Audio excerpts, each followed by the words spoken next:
ഓം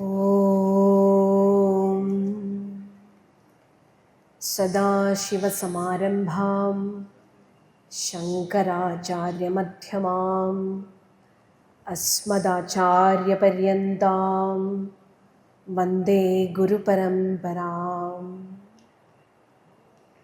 വംശീവിഭൂഷിതകരാത് നവനീരദാഭാത് പീതാംബരാദരുണബിംബഫലാധരുഷ്ടാത് പൂർണേന്ദുസുന്ദരമുഖാദരവിന്ദനേത്രാത് കൃഷ്ണാത് പരം കിമപി തത്വമഹം ന ജാനേ.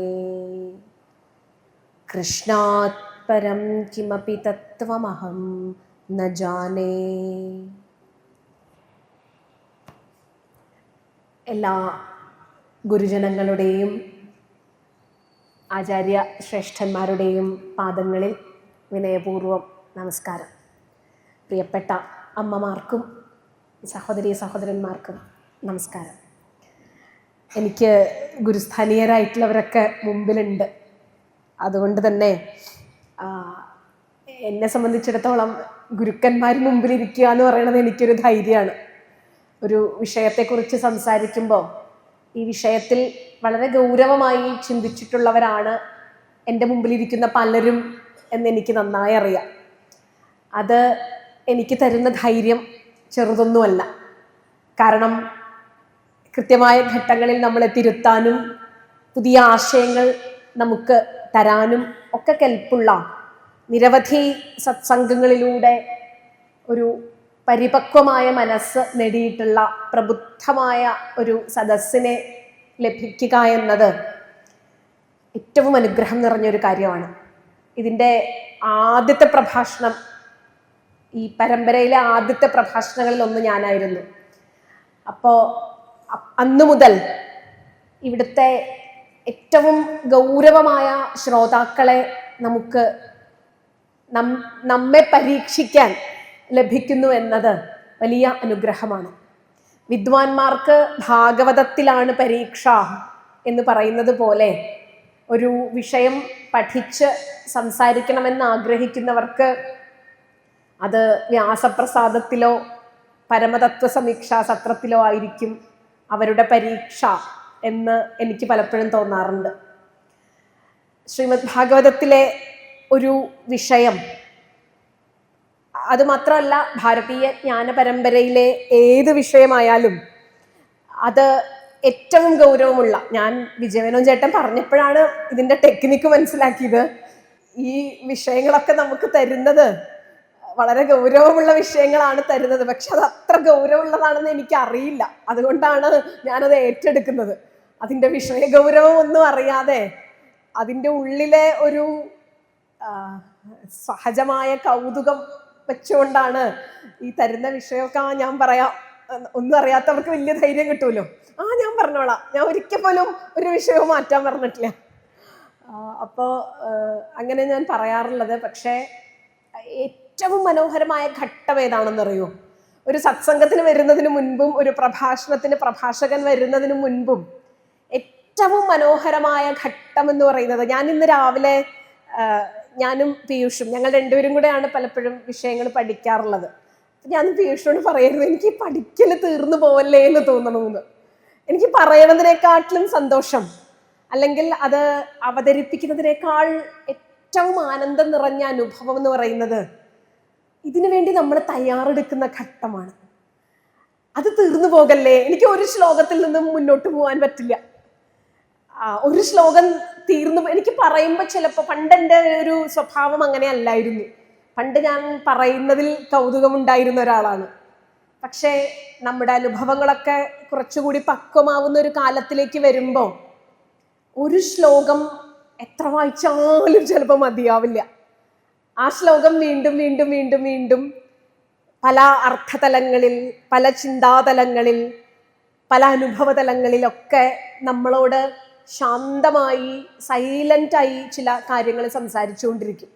അത് നമ്മുടെ ഉറക്കത്തിലും നമ്മുടെ അർത്ഥമയക്ക അവസ്ഥയിലും നമ്മുടെ പ്രവർത്തനങ്ങൾ നടക്കുമ്പോഴും ഒക്കെ ഈ രാമകൃഷ്ണദേവൻ പറയുന്ന പല്ലുവേദനക്കാരൻ്റെ പല്ലുവേദനയില്ലേ, അത് അയാൾ എന്ത് പ്രവൃത്തി ചെയ്യുമ്പോഴും അയാളെ ഓർമ്മിപ്പിച്ചുകൊണ്ടേയിരിക്കും എന്ന് പറഞ്ഞതുപോലെ ഭാഗവതത്തിന്റെ ഒരു കഷണം നമ്മുടെ ഉള്ളിലേക്ക് കിട്ടിയാൽ, ഭാഗവതത്തിന്റെ ഒരു മനനഭാഗം നമ്മുടെ ഉള്ളിലേക്ക് കിട്ടിയാൽ, അത് നമ്മുടെ ചിന്തയെ ദിവസങ്ങളോളം പ്രചോദിപ്പിച്ചുകൊണ്ടിരിക്കും.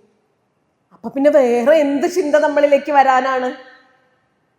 അതാ ഭാഗവതം തരുന്ന ഒരു വലിയ ഉറപ്പതാണ്. ഞാൻ നിങ്ങളുടെ കൂടെ ഉണ്ടെന്ന് ഭഗവാൻ പറഞ്ഞത്, എൻ്റെ വിഭൂതികളുടെ ഒരംശമെങ്കിലും നിങ്ങളുടെ ചിന്താമണ്ഡലത്തിൽ എവിടെയെങ്കിലും പ്രവേശിച്ചാൽ അത് ഒരു സർപ്പം ദംശിച്ചയാളെ, രാമകൃഷ്ണദേവൻ ഉപയോഗിക്കുന്ന ഉദാഹരണമാണ് അത്.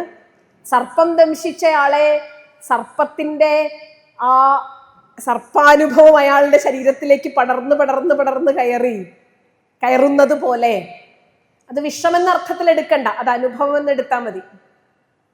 ഇങ്ങനെ അനുഭവം പടർന്നു കയറുന്നത് പോലെ ശ്രീമദ് ഭാഗവതത്തിന്റെ സ്പർശം നമ്മുടെ എവിടെയെങ്കിലും ഉണ്ടെങ്കിൽ, നമ്മുടെ സംസ്കാരത്തിൽ ഒരു വലിയ സങ്കല്പമുണ്ട്, സ്പർശമണി എന്നൊരു സങ്കല്പമുണ്ട്.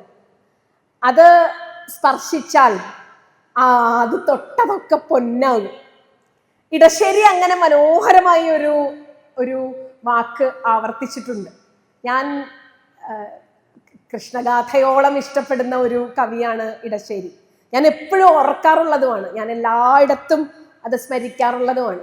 ഇടശ്ശേരി കൃഷ്ണനെ സൂചിപ്പിച്ചപ്പോൾ പറഞ്ഞ ഒരു വാക്ക്, നിനക്കാവില്ലൊളിക്കാനീ പ്രപഞ്ച കാട്ടുചോലയിൽ, തൊട്ടാൽ തൊട്ടതു നീലയ്ക്കും നീലക്കല്ലാക കാരണം. നിനക്കാവില്ലൊളിക്കാനീ പ്രപഞ്ച കാട്ടുചോലയിൽ. കൃഷ്ണ, നിനക്ക് ഒളിച്ചിരിക്കാൻ പറ്റില്ല, കാരണം നീ ഒരു നീലക്കല്ലാണ്. നീ തൊട്ടാൽ തൊട്ടതു നീലയ്ക്കും. നീ തൊട്ടവരെ കണ്ടാൽ അറിയാം, നിന്റെ സ്പർശം അവന്റെ മേധയിൽ എവിടെയെങ്കിലും ഏറ്റിട്ടുണ്ടെങ്കിൽ അത് നീലയ്ക്കും, കാരണം നീ ഒരു നീലക്കല്ലാണ്. അങ്ങനെ ഒരു സ്പർശമണിയാണ് വാസ്തവത്തിൽ ഭാഗവതം എന്ന് പറയുന്നത്. അതിലൂടെ നമ്മെ സ്പർശിക്കുന്നത് ഭഗവാന്റെ അത്ഭുതകരങ്ങളായ വിഭൂതികളാണ്. ആദ്യമൊക്കെ ഭാഗവത കഥകളായിരുന്നു നമ്മളെ ഉത്തേജിപ്പിച്ചിരുന്നത്. ഭാഗവതത്തിലെ കഥ കേൾക്കാൻ നമുക്ക് കുട്ടിക്കാലത്ത്, അറിവിന്റെ കുട്ടിക്കാലത്ത്, അതിപ്പോ എത്ര വയസ്സായാലും കുഴപ്പമില്ല, ജ്ഞാനത്തിന്റെ കുട്ടിക്കാലത്ത്, അറിവിന്റെ ആരംഭകാലത്ത് കഥ കേൾക്കാൻ നമുക്കൊക്കെ വലിയ ഇഷ്ടമായിരുന്നു. നമ്മൾ മണിക്കൂറുകളോളം കഥ കേട്ടിരിക്കുമായിരുന്നു. പക്ഷെ കഥ കേട്ട് തുടങ്ങിയ ഒരു കുട്ടിക്കാലത്തു നിന്നും അല്ലെ അമ്മ ഒരു സാന്ത്വനമുണ്ട് ആ കഥയ്ക്ക്. മഴയത്ത് നനഞ്ഞു വരുമ്പോ അമ്മ അടുത്ത് ചേർത്ത് പിടിച്ചു നിർത്തി തലതോർത്തി തരുന്ന ഒരു താളമുണ്ട്. ആ താളത്തിനൊപ്പം ഇങ്ങനെ തലയാട്ടി തലയാട്ടി തലയാട്ടി ഭാഗവതത്തോടൊപ്പം ഭാഗവതം വളർത്തിയവരാണ് നമ്മളിൽ പലരും. പക്ഷെ കഥകളുടെ ഒരു കുട്ടിക്കാലത്തു നിന്നും ആശയങ്ങളുടെ ഒരു ഒരു ഒരു ഹൃദയത്തിൽ എവിടെയൊക്കെയോ കൊളുത്തുന്ന ചില ചിന്തകളുടെ തീക്ഷ്ണമായ യൗവനകാലത്തിലേക്ക്, ആശയങ്ങളുടെ യൗവനകാലത്തിലേക്ക് നാം പ്രവേശിക്കുമ്പോൾ, യൗവനത്തിന്റെ പ്രത്യേകത ചോദ്യം ചെയ്യലിന്റെ കാലമാണ്, അമർഷങ്ങളുടെ കാലമാണ്, വ്യവസ്ഥിതികളോട് കലഹിക്കുന്ന കാലമാണ്, ഇതുണ്ടോ എന്ന് ചോദിക്കുന്ന കാലമാണ്, എന്തുകൊണ്ട് എനിക്ക് ഇങ്ങനെയെന്ന് കലഹിക്കുന്ന കാലമാണ് യൗവനകാലം. ഭാഗവതത്തോട് നമ്മളൊക്കെ ഇത്തരം കലഹങ്ങൾ നടത്തിയിട്ടുണ്ടാകും. അത്തരമൊരു കലഹം നടത്തിയില്ലെങ്കിൽ നാം വാസ്തവത്തിൽ ഭാഗവത ഉപനയനം എന്ന് പറഞ്ഞത് നമുക്ക് പൂർത്തിയായിട്ടില്ല എന്ന് തന്നെയാണ് അർത്ഥം. അത്തരം കലഹങ്ങൾ ഉണ്ടാകണം, അത്തരം അന്തസംഘർഷങ്ങൾ ഉണ്ടാകണം. എന്തുകൊണ്ട് ഭാഗവതം ഇങ്ങനെ സംസാരിച്ചു, എന്തുകൊണ്ട് ഭഗവാൻ ഈ നിലപാടെടുത്തു, ഈ ഒരു ചോദ്യം ചെയ്യുന്ന ഇന്ത്യക്കാരെ വിശേഷിപ്പിച്ചത് ആർഗ്യുമെന്റേറ്റീവ് ആണ് നമ്മൾ എന്നാണ് അല്ലെ. അമർത്യാസന്റെ പ്രയോഗമാണ് അത്, ആർഗ്യുമെന്റേറ്റീവ് ഇന്ത്യൻ. കാരണം അത്ര യുക്തിബോധമുള്ളവരായിരുന്നു ഭാരതീയർ, നിരന്തരമായി വിമർശിച്ചിരുന്നവരായിരുന്നു ഭാരതീയർ, നിരന്തരമായി ചോദ്യം ചോദിച്ചിരുന്നവരായിരുന്നു ഭാരതീയർ. അപ്പൊ ആശയങ്ങളുടെ ബാല്യകാലത്തിന്റെ കൗതുകത്തിൽ നിന്നും ആശയങ്ങളുടെ തീക്ഷ്ണമായ യുവത്വത്തിലേക്ക് വരുമ്പോൾ നാം ഭാഗവതത്തോട് നിരന്തരമായി ചോദ്യങ്ങൾ ചോദിച്ചുകൊണ്ടേയിരിക്കും. നമ്മുടെ ജീവിതത്തെക്കുറിച്ചുള്ള, നമ്മുടെ സങ്കല്പങ്ങളെക്കുറിച്ചുള്ള ചോദ്യങ്ങൾ നാം ഭാഗവതത്തോട് ചോദിച്ചുകൊണ്ടിരിക്കും. നമ്മുടെ യൗവനത്തെ തൃപ്തിപ്പെടുത്തുന്ന, നമ്മുടെ തലയ്ക്കു തീപിടിച്ച യൗവനത്തെ തൃപ്തിപ്പെടുത്തുന്ന യുക്തിയുടെ ഉത്തരം നൽകാൻ ഭാഗവതത്തിന് സാധിക്കും. ആദ്യം ഭാഗവതം ഒരു അമ്മയുടെ വാത്സല്യത്തോടെയാണ് നമ്മെ സമീപിക്കുന്നത്. പക്ഷെ കുറച്ചുകൂടി കഴിഞ്ഞാൽ നമ്മുടെ കൗമാര യൗവനങ്ങളിൽ ഒരുപക്ഷെ ഭാഗവതം നമ്മളോട് ഇടപെടുന്നത് മറ്റൊരു തലത്തിലായിരിക്കും. അടുത്തത് അനുഭവങ്ങളിലൂടെ കടന്നു വന്ന് ഒരു പക്വമായ ഭാഗവതോപാസനയുണ്ട്. ഒരുപക്ഷെ ഇവിടെ ഇരിക്കുന്നവരിൽ പലരും ഈ അനുഭവങ്ങളിലൂടെ ഒക്കെ കടന്നു പോയിട്ടുണ്ടാകാം. ഒരു പക്വമായ ഭാഗവത ഉപാസനയുണ്ട് നമുക്ക്. ഞാൻ ഭാഗവതം എന്ന് പറയുന്നത് കൊണ്ട് ഭാരതത്തിലെ നാം പരിചയപ്പെടുന്ന ആചാര്യ മുഖത്തു നിന്നും നമുക്ക് കിട്ടിയിട്ടുള്ള ഏത് ഗ്രന്ഥപഠനവും ആവാം കേട്ടോ. ഒരു പക്വമായ നമ്മുടെ കാലത്ത് ഭാഗവതത്തെ നമ്മൾ സമീപിക്കുന്നതും ഭാഗവതം നമുക്ക് തരുന്നതുമായ ഒരു അനുഭവ തലമുണ്ട്. അത് സാന്ത്വനത്തിൻ്റെ തലമായിരിക്കും.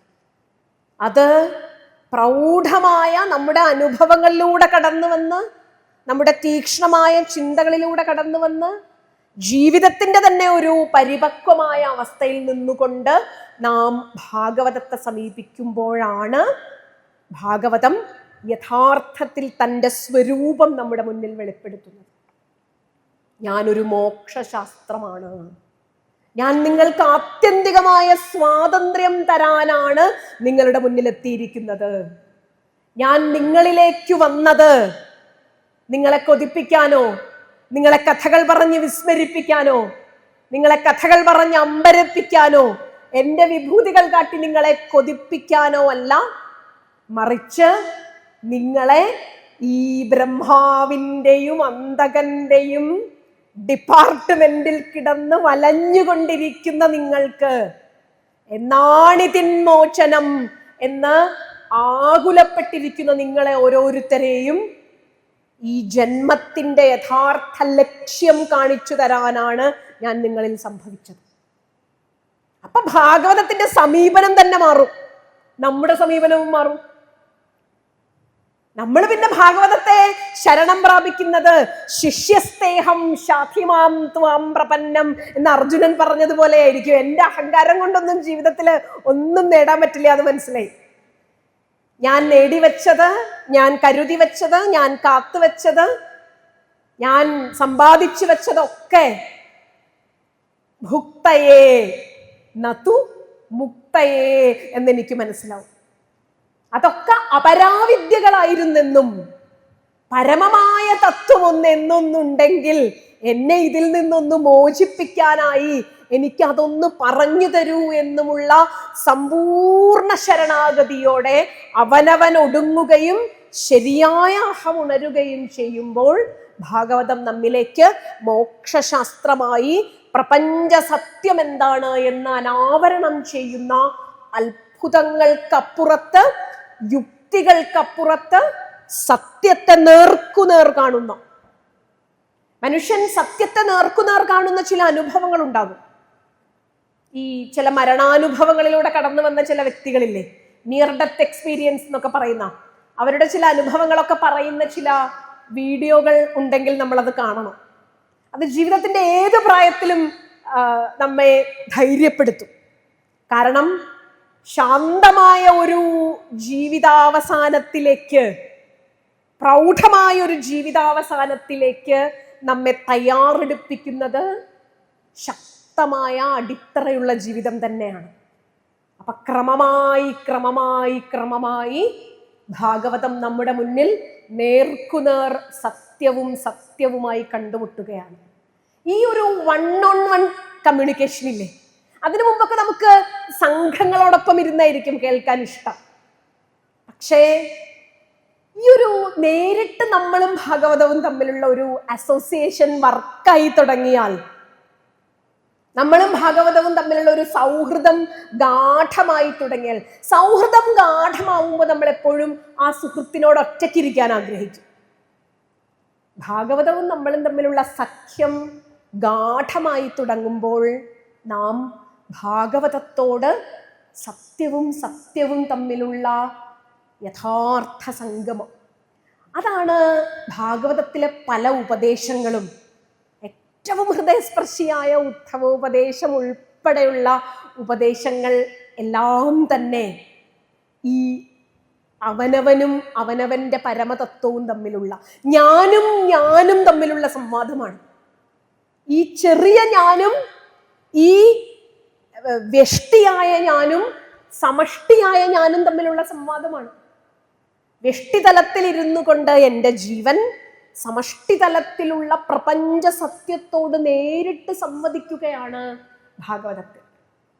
അപ്പൊ അത്തരമൊരു അനുഭവമാണ് നമുക്ക് ഈ ഭാഗവത പാഠങ്ങളിലൂടെ പകർന്നു കിട്ടുന്നത്. അങ്ങനെ ഒരു അനുഭവം ഉണ്ടാകുമ്പോൾ നമുക്ക് ആ അനുഭവം അവസാനിക്കല്ലേ എന്ന് തോന്നിയാൽ അതിലൊരത്ഭുതവുമില്ല. ഒരിക്കലും നിങ്ങൾക്കുണ്ടാകുന്ന അനുഭവത്തോളം വരില്ല ഞാൻ പറയുന്നതൊന്നും. അതുകൊണ്ട് തന്നെ അവനവൻ്റെ ഈ സ്വാത്മാനന്ദത്തിലേക്കുള്ള, ഈ സ്വാത്മാനന്ദ അനുഭൂതിയിലേക്കുള്ള ഒരു തുടക്കമായി ഈ ഒരു കുറച്ച് സമയത്തെ നമുക്ക് മാറ്റിയെടുക്കാം. 12 ശ്ലോകങ്ങളേ ഉള്ളൂ. ദക്ഷപ്രജാപതി ഹംസഗുഹ്യം എന്ന് പേരുള്ള ഏറ്റവും ഉന്നതമായ, ഏറ്റവും ഉദാത്തമായ അഹം തത്വത്തെ, സോഹം എന്ന ഹംസ സങ്കല്പത്തെ ദക്ഷപ്രജാപതി ഹംസഗുഹ്യം എന്ന ഈ മന്ത്രസദൃശമായ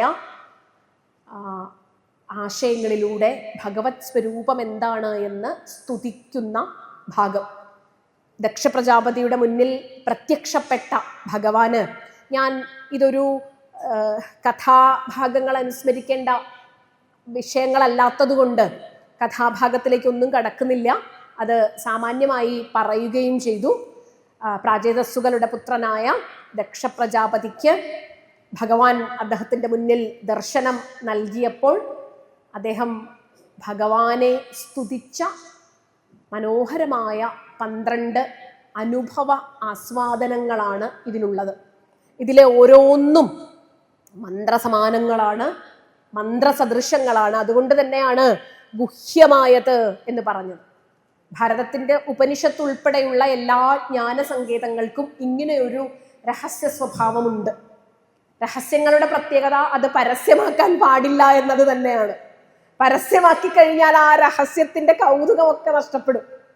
ആ രഹസ്യം എന്ന് പറഞ്ഞുകൊണ്ട് ഗുരുക്കന്മാർ ഉപദേശിച്ച കാര്യം നമ്മൾ ഒരിക്കലും പരസ്യമാക്കരുത്.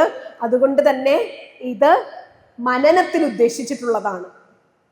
പക്ഷെ മനനത്തിൻ്റെ ആദ്യപടി ശ്രവണമായതുകൊണ്ട് നമുക്ക് കുറച്ച് ഒരുമിച്ചിരുന്ന് ഇതിൻ്റെ ഒരു ഏറ്റവും, ഞാൻ പറഞ്ഞില്ലേ ഈ വിഷയങ്ങൾ പഠിച്ചു തീരില്ല, അപ്പോൾ എനിക്കും പഠിച്ചു തീരില്ല. അതുകൊണ്ട് എൻ്റെ ആദ്യത്തെ പഠനമാണിത്. ഒരുപക്ഷെ 3ഓ 4ഓ പഠനം കൊണ്ടായിരിക്കും ഈ വിഷയം എൻ്റെ ഉള്ളിൽ നിറയുന്നത്.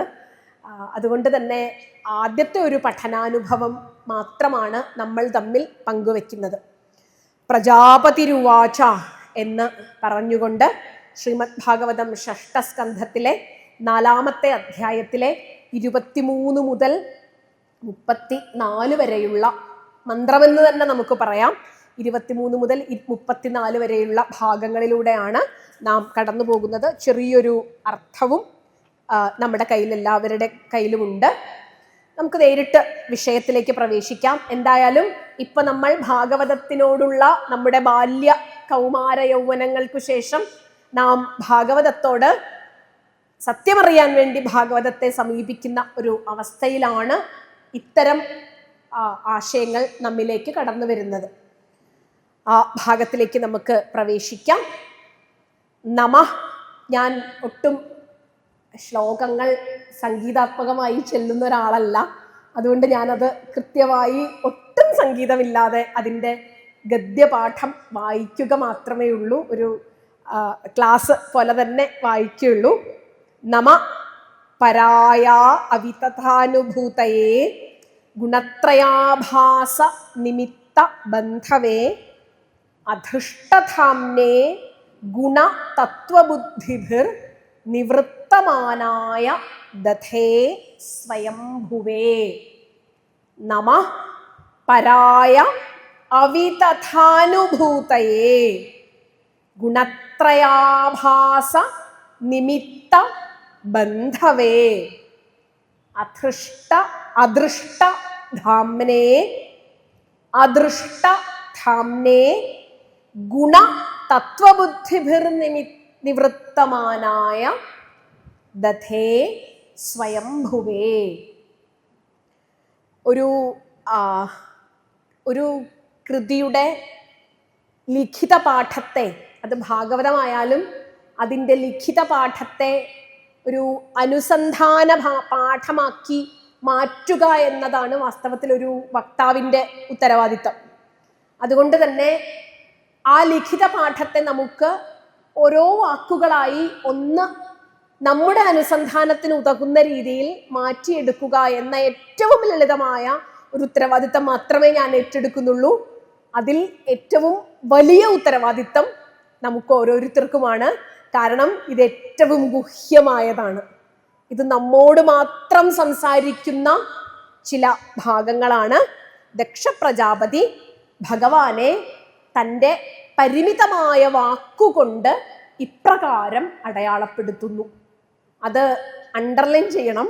കാരണം പരിമിതമായ വാക്യഭാഷ കൊണ്ട് അടയാളപ്പെടുത്താൻ പറ്റാത്ത തത്വത്തെയാണ് താൻ വാക്കുകൊണ്ട് പറയുന്നത് എന്ന ഉറച്ച ബോധ്യത്തിലാണ് ദക്ഷ പ്രജാപതി ഭഗവാനോട് സംസാരിക്കുന്നത്.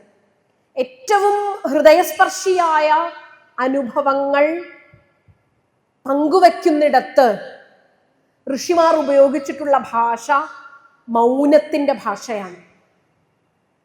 ഏറ്റവും ശക്തമായ കമ്മ്യൂണിക്കേഷൻ എന്ന് പറയുന്നത് അത് ദക്ഷിണാമൂർത്തി ശിഷ്യന്മാരോട് നടത്തിയ ആശയതലമാണ്. ഏറ്റവും ശക്തമായ ആശയവിനിമയം അത് മൗനവ്യാഖ്യ അതായിരുന്നു. അതുകൊണ്ട് തന്നെ നമ്മുടെ ഉള്ളിലെ മൗനത്തെ, മനനത്തെ ഒരല്പം പോലും മുറിപ്പെടുത്താതെ, ആ മനനത്തെ അല്പം പോലും ഇല്ലാതാക്കാതെ ആ മൗനത്തെ വാക്കുകളാക്കുകയാണ് ഇവിടെ ഋഷി ചെയ്തിട്ടുള്ളത്. അതുകൊണ്ട് ഇതിനൊരു മനന സ്വഭാവമുണ്ട്. ഇതിൽ വാക്കുകൾ പ്രയോഗിച്ചിരിക്കുന്നത് ഓരോന്നും വളരെ കൃത്യമായ വാക്കുകളെ പ്രയോഗിച്ചിട്ടുള്ളൂ. ഉപനിഷത്ത് ഋഷിയുടെ പോലെ പുരാണങ്ങളിലേക്ക് വരുമ്പോൾ കുറച്ചും കൂടി ഭാവതലങ്ങൾക്ക് വലിയ പ്രാധാന്യമുണ്ട്. പക്ഷേ അങ്ങനെയൊന്നുമല്ല. കൃത്യമായ ഉപനിഷത്ത് സൂത്ര സമാനമായ, മന്ത്രസമാനമായ വാക്കുകളാണ് ഇവിടെ ഉപയോഗിച്ചിരിക്കുന്നത്.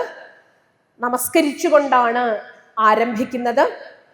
അത് ഒരു വലിയ പാരമ്പര്യത്തെ തന്നെയാണ് സൂചിപ്പിക്കുന്നത്. നമ ശബ്ദം പ്രയോഗിച്ചത് ഒരു ശരണാഗതിയുടെ, മുന്നിൽ നിൽക്കുന്ന പരമതത്വത്തെ, ഈ നമ്മളുടെ ഒരു സംസ്കാരത്തിൻ്റെ ഏറ്റവും വലിയ പ്രത്യേകത ഈ നമിക്കലായിരുന്നു. ഗുരുവിൻ്റെ മുന്നിൽ ഒരാളുടെ എൻ്റെ ചെറിയ അഹത്തെ അങ്ങ് എന്ന വലിയ അഹത്തിനു മുന്നിൽ, എൻ്റെ വ്യഷ്ടിയെ അങ്ങ് എന്ന സമഷ്ടിക്ക് മുന്നിൽ ഞാൻ സമർപ്പിക്കുന്നു. ഇതൊരു റിസപ്റ്റീവ്നെസ്സിൻ്റെ, ഇതൊരു തുറവിയുടെ ഭാവമാണ്. നമ്മിലേക്ക് ഈ ഗുരുവിൻ്റെ അല്ലെങ്കിൽ ഈ ഈശ്വരാനുഗ്രഹം കടന്നു വരണമെങ്കിൽ ഈ ഒരു പ്രണാമങ്ങളോടെ അതിനെ സ്വീകരിക്കുന്ന, കൃതജ്ഞതയോടെ സ്വീകരിക്കുന്ന ഒരു ഭാവം ഉണ്ടാവണം. എന്നതുകൊണ്ട് തന്നെ നമസ്കരിക്കുന്നു എന്ന് പറയുന്നത്, ഞാൻ അങ്ങയെ പ്രണമിക്കുന്നു എന്ന് പറയുന്നതിൽ ഒരു വലിയ, എപ്പോഴും നമ്മൾ കേട്ടിട്ടില്ലേ, പർവ്വതങ്ങളിൽ നിന്നും ആണ് സമതലങ്ങളിലേക്ക് നദി ഒഴുകിയെത്തുന്നത്.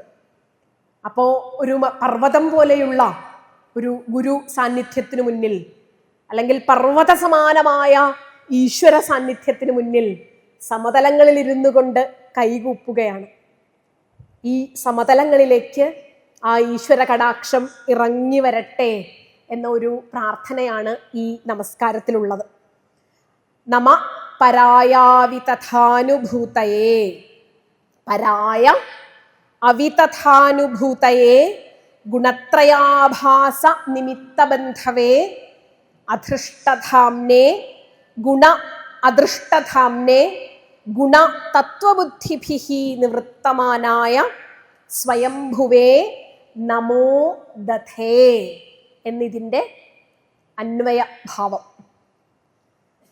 പരായ നമോ ദധേ, ആ പരമപുരുഷനെ പരമപുരുഷനായിക്കൊണ്ട് ഞാൻ നമസ്കരിക്കുന്നു. ആ പരമപുരുഷനെ ഞാൻ നമസ്കരിക്കുന്നു. ആര് നമസ്കരിക്കുന്നു? പുരാണത്തിൽ ദക്ഷൻ നമസ്കരിക്കുന്നു, പഠനത്തിൽ പഠിതാവ് നമസ്കരിക്കുന്നു, ശിഷ്യൻ നമസ്കരിക്കുന്നു. ഈ സത്യത്തെ അറിയാനായി ഗുരുവിനെ സമീപിച്ചിരിക്കുന്ന ഞാൻ ഈ പരമതത്വത്തെ നമസ്കരിക്കുന്നു. അപ്പം സ്വാഭാവികമായും ഈ സംസ്കൃതത്തിലെ ശ്ലോകങ്ങളുടെ ഒരു പ്രത്യേകത, അത് കൗതുകത്തെ ഉണ്ടാക്കുന്ന, ആകാംക്ഷയെ ഉണ്ടാക്കുന്നതാണ് നമ്മുടെ ഈ പാരമ്പര്യം എന്ന് പറയുന്നത്. അപ്പൊ പരനെ ഞാൻ നമസ്കരിക്കുന്നു, പരമതത്വത്തെ ഞാൻ നമസ്കരിക്കുന്നു എന്ന് പറഞ്ഞപ്പോൾ സ്വാഭാവികമായും നമ്മുടെ മനസ്സിലുണ്ടാവുന്നത് ആരാണ് ഈ പരമമായ തത്വം? പരൻ, സർവോത്തമൻ എന്ന് ആചാര്യന്മാർ വ്യാഖ്യാനിക്കുന്നു. സർവോത്തമനായ തത്വത്തെ ഞാൻ നമസ്കരിക്കുന്നു. അപ്പോ ഈ പരത്വത്തിന് ഹേതുക്കൾ എന്തൊക്കെയാണ്? പരനെ നമസ്കരിക്കുന്നു എന്ന് പറഞ്ഞെടുത്ത് ഈ പരത്വത്തിൻ്റെ ഹേതുക്കൾ എന്തൊക്കെയാണ്, പരത്വത്തിൻ്റെ കാരണം എന്താണ് എന്ന ചോദ്യമാണ് ഈ ശ്ലോകത്തിൻ്റെ കാതൽ. ഒന്നാമത്തെ, ഞാൻ ഇതിനെ പഠിക്കാൻ ശ്രമിച്ചത് അങ്ങനെയാണ്, ഈ പരത്വത്തിൻ്റെ ഹേതുക്കളിൽ ഒന്നാമത്തതാണ് അവിതഥാനുഭൂതയേ. അവിതഥമായ അനുഭൂതിയുള്ളത് ആർക്കാണോ, സത്യമായ അനുഭൂതിയുള്ളത് ആർക്കാണോ, സത്യമായ ശക്തിയുള്ളത് ആർക്കാണോ? ഏത് ശക്തി? ബ്രഹ്മസ്വരൂപമായ സച്ചിദാനന്ദ ഭാവങ്ങളിൽ സത്യമായ ചിത് ശക്തിയുള്ളത്, ജ്ഞാനശക്തിയുള്ളത് ആർക്കാണോ അതാണ് പരൻ. അപ്പൊ നമ്മുടെ മുന്നിൽ ദക്ഷ പ്രജാപതി ഭഗവത് സ്വരൂപം എന്താണ് എന്ന് മനസ്സിലാക്കി തരുന്ന ഒന്നാമത്തെ ഭഗവത് അനുഭവമാണ്. നമ്മുടെ ഉള്ളിലേക്കൊരു മുത്തുപോലെ എത്തിച്ചേരേണ്ട ഒന്നാമത്തെ ഭഗവത് അനുഭവത്തെ രേഖപ്പെടുത്തുന്ന ഒന്നാം മുത്താണ് അവിതഥാനുഭൂതയെ. സത്യമായ ജ്ഞാനശക്തിക്ക് ഇരിപ്പിടമായിട്ടുള്ളത് ആരാണോ അതാണ്, ചിച്ഛക്തിക്ക് ഇരിപ്പിടമായിട്ടുള്ളവൻ ആരാണോ അതാണ് പരൻ. ഭാഗവതം തന്നെ പലപ്പോഴും ചിന്മാത്രം, ചിത്ത് എന്ന് പലയിടത്തും സത്ത്, ചിത്ത്, ആനന്ദം എന്ന് ബ്രഹ്മസ്വരൂപത്തെ വിവരിക്കുന്ന, ബ്രഹ്മത്തിന്റെ സ്വരൂപത്തെ ലക്ഷീകരിക്കുന്ന ഇടങ്ങളിലൊക്കെ ചിത്ത് എന്ന ജ്ഞാനസ്വരൂപത്തെ വിശദീകരിച്ചിട്ടുണ്ട്. അറിവിൻ്റെ, ബോധത്തിൻ്റെ പ്രകാശം നമ്മുടെ ഉള്ളിൽ ഉണ്ടാക്കിത്തരുന്ന പരമമായ തത്വത്തെ ഞാൻ നമസ്കരിക്കുന്നു. ഗുണത്രയാഭാസ നിമിത്തഹേതവേ. ആരാണ് പരൻ എന്നല്ലേ ചോദിച്ചത്? പരത്വത്തിന് കാരണങ്ങൾ എന്തൊക്കെയാണെന്നല്ലേ ഒന്നാമത്തെ ചോദ്യം ചോദിച്ചത്. അപ്പൊ ഒന്നാമത്തത് പറഞ്ഞു, ഈ ചിച്ഛക്തിക്ക് കാരണമായിട്ടുള്ള ആളാണ് പരൻ. രണ്ടാമത് പറയുന്നു ഗുണത്രയാഭാസ നിമിത്തഹേതവേ.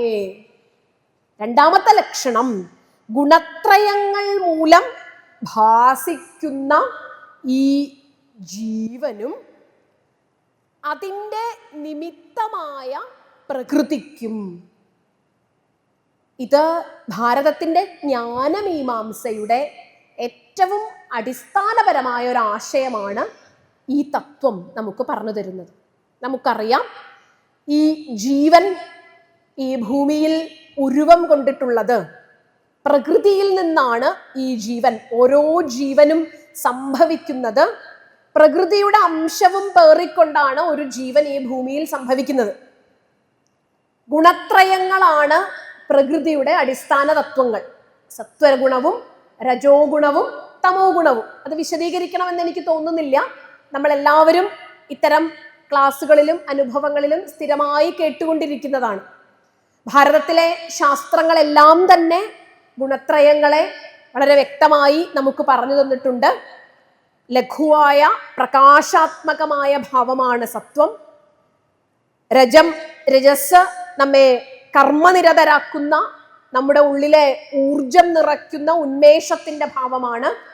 നമ്മുടെ ഉള്ളിലെ തമോഭാവങ്ങളെ അതിനെ ദ്യോതിപ്പിക്കുന്ന, അതിനു നിമിത്തമായിട്ടുള്ള, അതിന് കാരണമായിട്ടുള്ളതാണ് തമോ ഗുണം.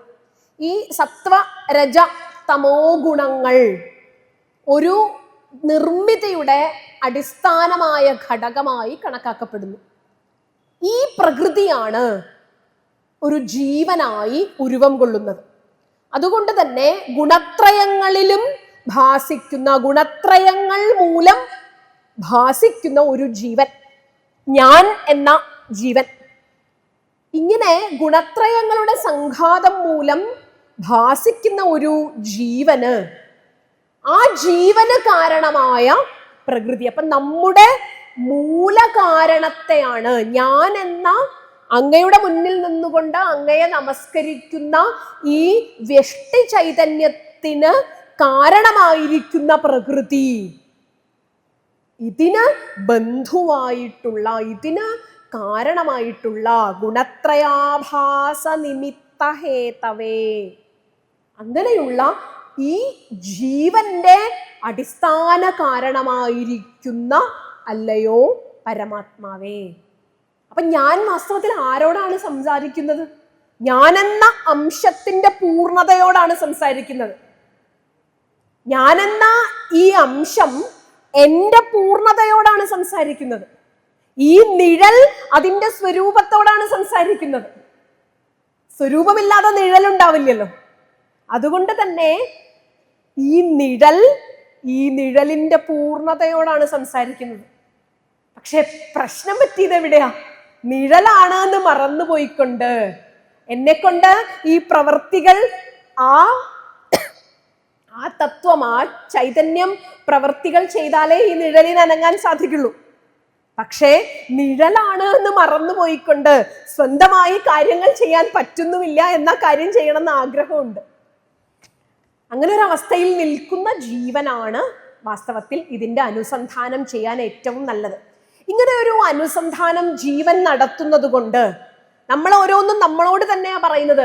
ഗുണത്രയാഭാസ നിമിത്ത ഹേതവേ, മുമ്പിലിരിക്കുന്ന ഈശ്വര ചൈതന്യത്തെ നോക്കിക്കൊണ്ട്, മുമ്പിൽ പ്രത്യക്ഷപ്പെട്ട് നിൽക്കുന്ന ഈശ്വര ചൈതന്യത്തെ നോക്കിക്കൊണ്ട്, പൂജാമുറിയിലിരുന്ന് നാമം ജപിക്കുമ്പോൾ മുമ്പിൽ കത്തിച്ചു വെച്ചിട്ടുള്ള വിളക്കും അതിന് മുന്നിലിരിക്കുന്ന ഗുരുവായൂരപ്പനെ നോക്കിക്കൊണ്ട് ഞാൻ പറയുകയാണ്, ഈ ശരീരമായി രൂപപ്പെട്ട എന്തോ ഒന്നുണ്ടല്ലോ, ഗുണത്രയങ്ങളൊക്കെ കൂടിയിട്ട് എൻ്റെ ശരീരമായി രൂപപ്പെട്ടില്ലേ, അത് അങ്ങ് തന്നെയാണെന്ന് എനിക്ക് അറിയാം, അതൊന്ന് ഉറപ്പിച്ചു തരണം.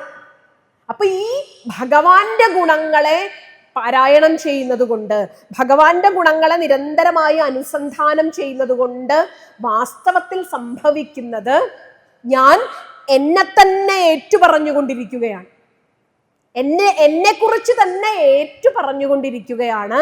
അപ്പൊ അതുകൊണ്ട് അങ്ങനെ ഒരു തലത്തിൽ വേണം ഇതിനെ എടുക്കാൻ. ഭഗവാന്റെ ചിത്രത്തിന്റെ മുന്നിൽ നിന്നുകൊണ്ട് ഗുണത്രയാഭാസ നിമിത്ത ഹേതുവായ അങ്ങ് എന്നെ അനുഗ്രഹിക്കണം എന്ന് അംശം പൂർണ്ണത്തോട് സംസാരിക്കുന്നു. ഒരു കഷ്ണം അതിൻ്റെ മുഴുവനോട് സംസാരിക്കുന്നു. ഒരു ലഡുവിൻ്റെ ഒരു തരി, ആ ലഡുവിൻ്റെ പൂർണ്ണത അവിടെ ഇരിക്കുന്നുണ്ട്, അതിനോട് പറയാണ്, ഞാൻ നീ തന്നെയാണെന്നൊന്ന് ബോധ്യപ്പെടുത്തി തരണേ, ഞാൻ ഈ കുഞ്ഞു കഷ്ണമൊന്നും അല്ല, ഞാൻ നീ എന്ന വലുതാണ് എന്നൊന്ന് ബോധ്യപ്പെടുത്തി തരണേ. കഷ്ണമാണെന്ന് വിചാരിച്ചാണ് ഈ മണ്ടത്തരങ്ങളൊക്കെ കാണിക്കുന്നത്. കഷ്ണമാണ് എന്ന് വിചാരിച്ചിട്ടാണ് ഈ ലോകത്തിൽ ഇങ്ങനെ മണ്ടത്തരങ്ങൾ വിശ്വസിച്ച് ഞാൻ ജീവിക്കുന്നത്. ഞാൻ എൻ്റെ പൂർണ്ണതയെ ഒന്ന് നേരിട്ട് കണ്ടോട്ടെ. ജീവൻ ഗുണങ്ങൾ നിമിത്തമാണ് ജീവൻ പ്രകാശിക്കുന്നത്. ആ ജീവന് നിമിത്തമായ പ്രകൃതിക്ക് ബന്ധുവായിരിക്കുന്ന അങ്ങേക്ക് നമസ്കാരം. അപ്പോ ഈ നമസ്കരിക്കുന്നു, ഞാൻ നമസ്കരിക്കുന്നു എന്നുള്ളതിനെ നമോദധേ എന്നതിനെ നാം എല്ലാത്തിലേക്കും കൂട്ടിച്ചേർക്കുക. മൂന്നാമത്തെ മനനം, രണ്ടാം മനനത്തിന് ശേഷം മൂന്നാം മനനം ഗുണതത്വബന്ധുഭിഹി അദൃഷ്ടധാംനേ. ഗുണതത്വബന്ധുഭിഹി അദൃഷ്ടധാംനേ. ഗുണത്രയത്തിൽ നിന്നാണ് ഞാൻ ഉണ്ടായത്. അതിൻ്റെ സംഘാതമായ പ്രകൃതിയാണ് എൻ്റെ കാരണം. പക്ഷേ ഈ ഗുണങ്ങളാണ് തത്വങ്ങൾ, പരമാർത്ഥം എന്ന് ഉറച്ചു വിശ്വസിക്കുന്നവരാൽ അദൃഷ്ടനാണ് നീ. നീ ആരുടെയെങ്കിലും മുന്നിൽ പ്രത്യക്ഷപ്പെടുന്നെങ്കിൽ, അല്ലെങ്കിൽ നിന്നെ എനിക്ക് കാണാൻ സാധിക്കണമെങ്കിൽ, ഞാനെന്ന അംശമാണ്, ഞാനെന്ന നിഴലാണേ ഈ ലോകത്തെ ഭരിക്കുന്നത് എന്ന് അഹംബോധം മൂത്തവരുടെ മുന്നിൽ അവർക്കൊരിക്കലും നിഴലിന് സ്വന്തമായ അസ്തിത്വം ഉണ്ടെന്ന് വിചാരിച്ചാൽ പിന്നെ അത് അതിൻ്റെ സ്വരൂപത്തെക്കുറിച്ച് എപ്പോഴെങ്കിലും ആലോചിക്കൂ. അപ്പോ ഈ ഗുണതത്വങ്ങളാണ്, ഗുണതത്വങ്ങളുടെ സമന്വയത്തിലൂടെ ഉണ്ടായ ഈ ശരീരമാണ് ഏറ്റവും ശക്തമായത് എന്ന് കരുതപ്പെടുന്ന ഗുണങ്ങളുടെ കാര്യങ്ങളാണ് ദേഹം, ഇന്ദ്രിയങ്ങള്. ഇതൊക്കെ ഗുണങ്ങളുടെ കാര്യങ്ങളാണ്. നാം ഇന്ന് നമ്മുടേതെന്ന് കരുതി വച്ചിരിക്കുന്നതല്ല ഈ ശരീരം, അതിലെ എല്ലാ അനുഭവങ്ങളും, അതിലെ എല്ലാ ഇന്ദ്രിയങ്ങളും, എല്ലാ ഇന്ദ്രിയങ്ങളിലൂടെയും നാം അനുഭവിക്കുന്ന വിശപ്പ്, സന്തോഷം, ആനന്ദം, അഹങ്കാരം, അഭിമാനം, കർമ്മം, ഇനി അതിൻ്റെ കൂടെ നമ്മൾ കൂട്ടിച്ചേർത്തിട്ടുള്ള കാമം, വഞ്ചന, കുൽസിതത്വം, അത് മാത്രമല്ലല്ലോ നമ്മുടെ ഉള്ളിലുള്ള സ്നേഹം, കാരുണ്യം, ഇതെല്ലാം നമ്മുടെ ഉള്ളിലുണ്ട്. ഇങ്ങനെയുള്ള നമ്മുടെ എല്ലാ ഭാവങ്ങളും അത് ഗുണത്തിൻ്റെ കാര്യങ്ങളാണ് എന്ന് മനസ്സിലാക്കാതെ ഞാൻ നിഴലാണ് സത്യമെന്ന് കരുതുന്നിടത്തോളം കാലം, ആ നിഴലിന് ഒരു സ്വരൂപമുണ്ട് എന്ന് തിരിച്ചറിയാത്തിടത്തോളം കാലം ആ സ്വരൂപം ഒരിക്കലും നമ്മുടെ മുന്നിൽ പ്രത്യക്ഷമാവില്ല. അപ്പോ ഗുണതത്വബന്ധുഭിഹി അദൃഷ്ടഃ, ഗുണതത്വബന്ധങ്ങളിൽ മുഴുകിയിരിക്കുന്നവന്റെ മുന്നിൽ, അതാണ് നമ്മൾ നേരത്തെ പറഞ്ഞത്, ഭാഗവതം നമ്മിൽ സംഭവിക്കുകയേയില്ല. ഭാഗവതം നമ്മുടെ മുന്നിൽ ഒരിക്കലും സംഭവിക്കില്ല. നാം ഇങ്ങനെയൊരു വലിയ ആശയത്തിൻ്റെ ലോകത്ത് ജീവിച്ചിട്ടും ഈ ഒരു തത്വം നമ്മുടെ ഉള്ളിലേക്ക് കടന്നു വന്നില്ലെങ്കിൽ ഭാഗവതം ഒരിക്കലും നമ്മുടെ മുമ്പിൽ സംഭവിക്കില്ല. എന്തുകൊണ്ട് അയാൾ ഭാഗവതത്തിലേക്ക് ഉപനീതനാകുന്നില്ല? അയാൾക്കതിൻ്റെ ആവശ്യമുണ്ടാകുന്നില്ല. അവൻ്റെ മുന്നിൽ ആ ഭഗവാൻ അദൃഷ്ടനായിരിക്കും. അങ്ങനെ ഗുണതത്വങ്ങളിൽ അഭിമാനിക്കുന്നവൻ്റെ, ദേഹത്തിൻ്റെ എല്ലാ പ്രൗഢികളിലും അഭിമാനിക്കുന്നവൻ്റെ മുന്നിൽ അദൃഷ്ടൻ, അങ്ങ് മറഞ്ഞിരിക്കുന്നു എന്ന് എനിക്കറിയാം. ഇപ്പം അങ്ങെൻ്റെ മുന്നിൽ വന്നത്, അങ്ങ് ഭാഗവതമായി എൻ്റെ മുന്നിൽ ഇരുന്നത് ഞാൻ ആശയതലത്തിലെങ്കിലും അത് മനസ്സിലാക്കിയിട്ടുണ്ട് എന്നതുകൊണ്ടാണ്. ഗുണകാര്യങ്ങളിൽ എന്ന് കരുതുന്ന ആളെ, ആ പരനെ അറിയുന്നില്ല. യേശാം ഗുണേഷു തത്വബുദ്ധിഹി തൈഹി ജീവൈഹി അദൃഷ്ടം സ്വരൂപം യസ്യ സഹ.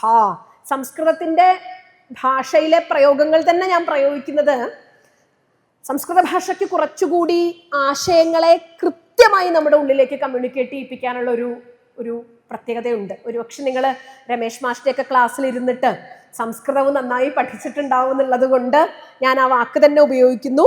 യേശാം ഗുണേഷു തത്വബുദ്ധി, ഗുണത്തിൽ ആർക്കാണോ തത്വബുദ്ധി ഉള്ളത്, തൈഹി ജീവൈഹി, ആ ജീവന്മാരാൽ, നമ്മളെല്ലാം ആ ജീവന്മാർക്ക് അങ്ങ് അദൃഷ്ടനാണ്. അദൃഷ്ടം സ്വരൂപം യസ്യ സഹ. മൂന്നാമത്തെ മനനവും കഴിഞ്ഞു. ഒന്നുകൂടെ ആലോചിച്ചു നോക്കൂ. ഒന്നാമത്തെ മനനം അവിതഥാനുഭൂതയെ, രണ്ടാമത്തെ മനനം ഗുണത്രയാഭാസ നിമിത്ത ഹേതവേ, മൂന്നാമത്തെ പരൻ എന്നതിൻ്റെ ലക്ഷണം ഗുണതത്വബന്ധുഭിഹി അദൃഷ്ടധാംനേ, നാലാമത്തത് നിവൃത്തമാനായ. നിവൃത്തമാനനാണ് ഈ പുരുഷൻ. നിവൃത്ത നിവൃത്തമാനനാണ് പരമപുരുഷൻ. മാനം നിവർത്തിച്ചവനാണ് പരമപുരുഷൻ. മാനം, പ്രമാണം. ഭാരതത്തിൻ്റെ ഏറ്റവും വലിയ ജ്ഞാനമീമാംസയുടെ ഒരു അടിസ്ഥാനം പ്രമാണ വിചാരമായിരുന്നു. നമുക്കറിയാം, പ്രമാണ പ്രമേയ വിചാരങ്ങൾ, ഇന്ത്യൻ തത്വചിന്തയുടെ, ലോകം മുഴുവനും അത്ഭുതപ്പെടുത്തിയ ഇന്ത്യൻ തത്വചിന്തയുടെ അടിസ്ഥാനം എന്ന് പറയുന്നത് നമ്മുടെ എപ്പിസ്റ്റമോളജി ആയിരുന്നു. നമ്മുടെ പ്രമാണശാസ്ത്രമായിരുന്നു ഇന്ത്യൻ തത്വചിന്തയുടെ സാരം എന്ന് പറയുന്നത്. ഈ പ്രമാണശാസ്ത്രത്തെക്കുറിച്ച് ഭാരതത്തിൻ്റെ എല്ലാ ദാർശനികന്മാരും വളരെ കണിശമായ പഠനങ്ങൾ നടത്തിയിട്ടുണ്ട്. പ്രമാണങ്ങളിലൂടെയാണ് മാനാധീന മേയസിദ്ധി, പ്രമാണങ്ങളിലൂടെയാണ് പ്രമേയസിദ്ധി ഉണ്ടാകുന്നത്. നമുക്കറിയാം, മേൽപ്പത്തൂരിൻ്റെ പ്രസിദ്ധമായ മാനമേയ ഉദയം, മേൽപ്പത്തൂരിൻ്റെ ശ്ലോകാണ്. മനോഹരമായ ഒരു മുക്തകമാണ് ഇവിടെ മംഗളമായിട്ട് ചൊല്ലിയത്. യകൃത്വാ വിശ്വരംഗം എന്ന മേൽപ്പത്തൂരിൻ്റെ വളരെ പ്രസിദ്ധമായ കേരളീയ മീമാംസാ ദർശനത്തിൻ്റെ അടിസ്ഥാനമായ ഗ്രന്ഥമാണ് മാനമേയ ഉദയം. മാനമേയോദയം, പ്രമാണ പ്രമേയ ബോധം ഉണ്ടാവുന്നതിന് വേണ്ടിയിട്ടാണ്. അപ്പോൾ പ്രമാണ വിദ്യ ഭാരതത്തിൻ്റെ ജ്ഞാനമീമാംസയുടെ ഏറ്റവും അടിസ്ഥാനപരമായ ഗ്രന്ഥമാണ്. ഈ പ്രമാണങ്ങളാണ് നമുക്ക് ലോകത്തെ അറിയാനുള്ള ഒരു ഇൻസ്ട്രുമെന്റ് എന്ന് പറയുന്നത്. ഈ വസ്തുക്കളെ ഓരോന്നിനെയും അറിയാൻ, ഈ മൈക്കിനെ ഞാൻ അറിയുന്നത് എൻ്റെ പ്രത്യക്ഷം എന്ന പ്രമാണം വെച്ചുകൊണ്ടാണ്. ഞാൻ സ്വാദിനെ അറിയുന്നത്, ഞാൻ എൻ്റെ ലോകാനുഭവങ്ങളെ അറിയുന്നത്, ഞാൻ ഈ ലോകത്തെ മുഴുവനും അറിയുന്നത് പ്രമാണങ്ങളിലൂടെയാണ്. പ്രമേയങ്ങളെക്കുറിച്ചുള്ള ബോധം നമുക്കുണ്ടാവുന്നത് പ്രത്യക്ഷവും അനുമാനവും ശബ്ദവും ഉപമാനവും അർത്ഥാപത്തിയും അനുപലബ്ധിയും തലങ്ങളിൽ പല ദാർശനികന്മാർ പ്രമാണ വിചാരം നടത്തിയിരിക്കുന്നു ഭാരതീയ ചിന്തയിൽ. അപ്പൊ ലോകത്തെ അറിയാനുള്ള നമ്മുടെ ഇൻസ്ട്രുമെന്റ് എന്ന് പറയുന്നത് പ്രമാണങ്ങളാണ്. ഇവിടെ പരമപുരുഷനായ ഭഗവത് തത്വത്തെ ദക്ഷ പ്രജാപതി നമുക്ക് പരിചയപ്പെടുത്തി തരികയാണ്. നിവൃത്തമാനൻ എന്ന പരപുരുഷൻ ആരാണ് എന്ന് ചോദിക്കുമ്പോൾ, പരമമായ തത്വം എന്താണ് എന്ന് ചോദിക്കുമ്പോൾ, നിവൃത്തമാനായ എന്ന ധ്യാനത്തിലൂടെയാണ് നമ്മൾ കടന്നുപോയത്. അപ്പം നമ്മൾ പ്രമാണങ്ങളെ കുറിച്ചാണ് സംസാരിച്ചത്. ഈ ലോകവസ്തുക്കളെ നമുക്കറിയുന്നത് ഈ പ്രമാണങ്ങളിലൂടെയാണ്. കണ്ടും കേട്ടും യുക്തിപൂർവം ആലോചിച്ചും കണ്ടതിൽ നിന്നും പാഠം ഉൾക്കൊണ്ടും അതിനെ കൂടുതൽ അപഗ്രഥിച്ചും കണ്ടത് വെച്ചുകൊണ്ട് കാണാത്തതിനെ അനുമിച്ചും സാദൃശ്യം വെച്ചുകൊണ്ട് ഇതതായിരിക്കും എന്ന് തിട്ടപ്പെടുത്തിയും സാഹചര്യങ്ങൾ വെച്ചുകൊണ്ട് ഇതിങ്ങനെയായിരിക്കാം സംഭവിക്കുന്നത് എന്ന് ഉറപ്പിച്ചും പ്രത്യക്ഷത്തിലൂടെ, അനുമാനത്തിലൂടെ, ഉപമാനത്തിലൂടെ, സത്യം പറയുന്ന ആളുകൾ പറഞ്ഞത് വിശ്വസിച്ചും, ശബ്ദത്തിലൂടെ, വേദമെന്ന പരമപ്രമാണം നമുക്ക് തന്ന ഉറപ്പിനെ അംഗീകരിച്ചും, സാദൃശ്യങ്ങളിലൂടെ ഇത് അതുതന്നെയാണ് എന്ന് തിട്ടപ്പെടുത്തിയും, ഉപമാനത്തിലൂടെ, അർത്ഥാപത്തിയിലൂടെ ഇല്ലാത്ത ഒരു വസ്തുവിന്റെ അഭാവത്തെ, അതിവിടെ ഇല്ല എന്ന അതിൻ്റെ അഭാവത്തെ തിരിച്ചറിഞ്ഞും, ഈ മുറിയിൽ ഇപ്പോൾ ഇന്ന വസ്തുവില്ല എന്ന് അഭാവത്തിലൂടെ തിരിച്ചറിഞ്ഞുമൊക്കെയാണ് ഈ ലോകാനുഭവങ്ങൾ നാം അനുഭവിക്കുന്നത്.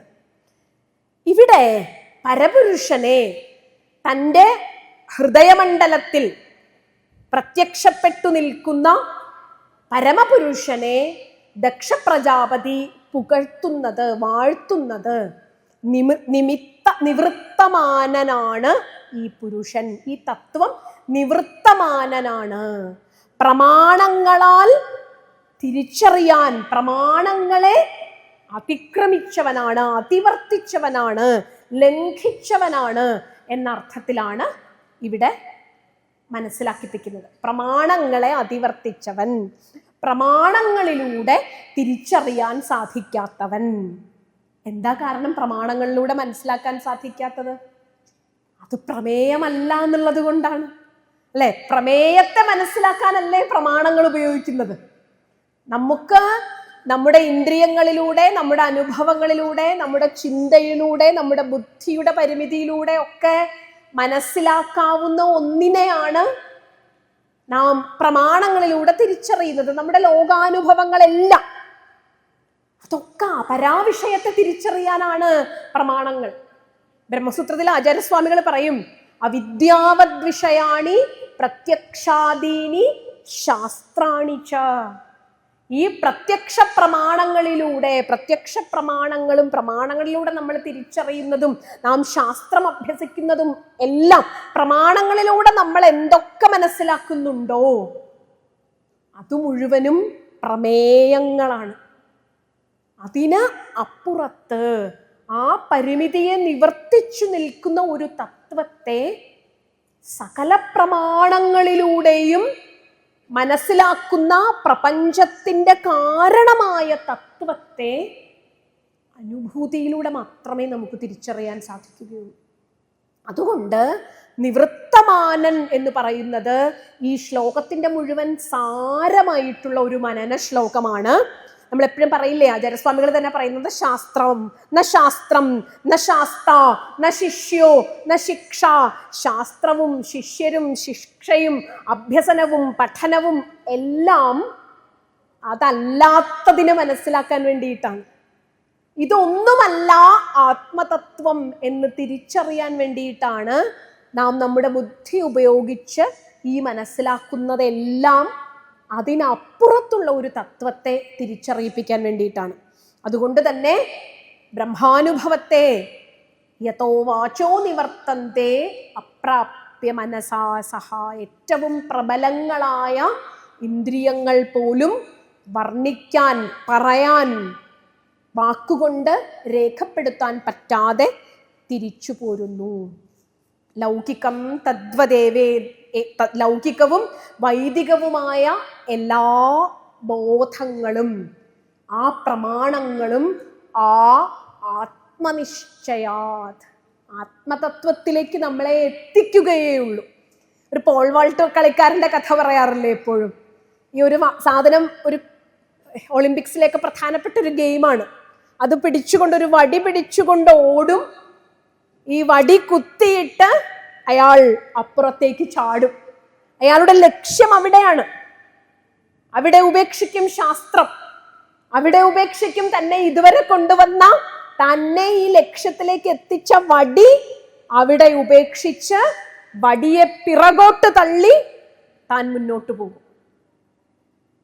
തന്നെ ലക്ഷ്യത്തിലേക്ക് എത്തിച്ച ശാസ്ത്രം, തന്നെ ലക്ഷ്യത്തിലേക്ക് എത്തിച്ച എല്ലാത്തിനെയും ഉപേക്ഷിച്ചുകൊണ്ട് ഈ ഒരു സത്യത്തിലേക്ക് അയാൾ എത്തിച്ചേരുന്ന അവസ്ഥയാണ് അയാളുടെ ബ്രഹ്മാനുഭവം.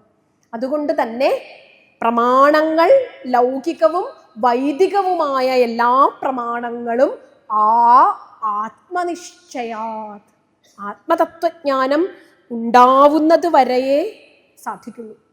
അപ്പോൾ അപരത്തെ, അപരാവിദ്യയെ അറിയാൻ ഉണ്ടാക്കിയതായ പരിമിതങ്ങളായ പ്രമാണങ്ങൾ വെച്ചുകൊണ്ട് പരമതത്വത്തെ നമുക്ക് അളക്കാൻ, പരിമിതപ്പെടുത്താൻ, മാനം അളന്നു തിട്ടപ്പെടുത്താൻ സാധിക്കാത്ത, അളവിനെ കൊണ്ട് പരിമിതപ്പെടുത്താൻ സാധിക്കാത്ത ഒരു തത്വത്തെയാണ് ഞാൻ അനുഭവിക്കാൻ പോകുന്നത്. അപ്പൊ ദക്ഷപ്രജാപതി തൻ്റെ ഉള്ളിൽ, ഞാൻ സംസാരത്തിനിടയ്ക്ക് എപ്പോഴും മുന്നിൽ പ്രത്യക്ഷപ്പെട്ട് നിൽക്കുന്ന ഭഗവത് സ്വരൂപത്തോട് എന്ന് പറഞ്ഞു എന്ന് തോന്നുന്നു, തൻ്റെ ഉള്ളിൽ അനുഭവിക്കുന്ന, വിജയമനോജ് ചേട്ടൻ പറഞ്ഞപ്പോഴാണ് ഞാൻ അങ്ങനെ ഒരു പാഠം പറഞ്ഞു എന്ന് ശ്രദ്ധിച്ചത്. തൻ്റെ ഉള്ളിൽ അനുഭവിക്കുന്ന, തൻ്റെ ഉള്ളിൽ നിറഞ്ഞു നിൽക്കുന്ന ഈ പരമതത്വത്തെ ഏറ്റവും യുക്തമായ പരതത്വം എന്താണ് എന്ന, പരത്വേ ഹേതു, പരത്വത്തിന് കാരണം എന്താണ് എന്നതിനെ 4 പ്രധാനപ്പെട്ട മന്ത്രങ്ങളെ കൊണ്ട്, 4 പ്രധാനപ്പെട്ട ലക്ഷണങ്ങളെ കൊണ്ടാണ് ഇവിടെ വിശദീകരിക്കുന്നത്. ഒന്ന്, നാം ആദ്യം സൂചിപ്പിച്ച അവിതഥാനുഭൂതയെ, സത്യമായ ചിത് ജ്ഞാനത്തിന് കേന്ദ്രവും, ഗുണത്രയാഭാസ നിമിത്ത ബന്ധവേ, ഗുണത്രയങ്ങളിലൂടെ, അതിൽ ഭാസിക്കുന്ന ജീവനിലൂടെ അതിനു കാരണമായ പ്രകൃതിയാണ് എന്ന് ധരിക്കുന്നവർക്ക് ഒരിക്കലും അദൃഷ്ടധാംനേ ഗുണതത്വബന്ധുഭിർ നിവൃത്തമാനായ ദധേ സ്വയംഭുവേ. അവിടെയാണ് അത് പരിസമാപിക്കുന്നത്. സ്വയംഭുവേ. ഇനി ഇത്രയൊക്കെ പറഞ്ഞു കഴിഞ്ഞിട്ട് പ്രമാണങ്ങളെ കൊണ്ടും അറിയാൻ സാധിക്കില്ല എന്ന് പറഞ്ഞു. അപ്പോൾ ഈ പരമതത്വം എന്താണ് എന്ന കൃത്യമായ ലക്ഷണമാണ് സ്വപ്രകാശസ്വരൂപമായ സ്വയംഭുവേ. നാം പലപ്പോഴും ഉപയോഗിച്ച് അതിൻ്റെ അർത്ഥ ഗൗരവം നഷ്ടപ്പെട്ടു പോയ ഒരു വാക്കാണ് പലപ്പോഴും സ്വയംഭൂ എന്ന് പറയുന്നത്. അത് വേദാന്തത്തിലെ ഏറ്റവും ഉന്നതമായ മനനമന്ത്രമാണ് സ്വയംഭുവേ എന്നത്. സ്വയംഭൂ എന്നത് ബ്രഹ്മത്തിൻ്റെ ഏറ്റവും വലിയ നിർവചനം തന്നെയാണ്. തന്നിൽ ഉപാദാന കാരണവും നിമിത്ത കാരണവുമായി തന്നിൽ താൻ തന്നെ സംഭവിച്ചത്. ഈ ലോകത്തിന്റെ നിർമ്മിതികളിലെല്ലാം രണ്ട് കാരണങ്ങൾ ഉണ്ടാവും. ഒരു എഫിഷ്യന്റ് കോസും ഉണ്ടാവും, ഒരു മെറ്റീരിയൽ കോസും ഉണ്ടാവും. ഒരു മെറ്റീരിയലും ഒരു എഫിഷ്യന്റ് കോസും കൊണ്ടേ ഒരു നിർമ്മാതാവും ഉണ്ടാവും, ഒരു നിർമ്മാണ വസ്തുവും ഉണ്ടാകും. അതിൽ നിന്നേ ഒരു നിർമ്മിതി ഉണ്ടാവുകയുള്ളൂ.